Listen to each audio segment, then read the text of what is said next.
Rozina tak mi je čudne okolo srdca. Ak mám byť úprimná, musím sa priznať, že sa o našich divákov bojím. No prečo? Čoho sa vlastne bojíte? Ako sa môžeš tak spýtovať? Nevieš si predstaviť, aká hrôza chytá človeka, keď sa blíži k divadlu, do ktorého ho nechcú pustiť. Je to všetko pravda? To sa ešte uvidí. Nic sa vy nebojte. Sú isté služby, ktoré robia zázraky a otvárajú hrsť. Moje zanietenie pre Mestské divadlo Trenčín a pre jeho divákov je zjavné. Myslím, že tu by sa našla nejaká prácička aj pre mňa. Ja viem, ako treba na ľudí.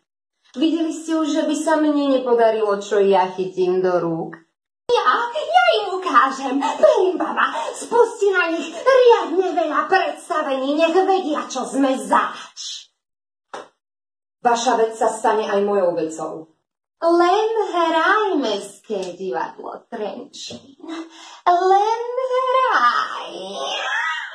Viem, že diváci z Mestského divadla Trenčín sú z tých, ktorých si musí človek obľúbiť.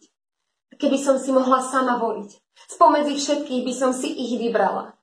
Budem nežná, ak budete chcieť, aby som bola nežná. Mlčanlivá, ak budete chcieť, aby som rozímala. Aktívna, ak budete potrebovať moju inteligenciu. Pekná, ak ma budete chcieť urobiť šťastnou. A vždy milujúca. Len nás už pustíte do divadla, lebo bez vás už nevieme, kto vlastne sme. Ďakujeme vám za priazeň a prosíme vás, zachovajte nám toto šľachetné priateľstvo. Au revoir, milí diváci. Však počkajte, ja sa vrátim.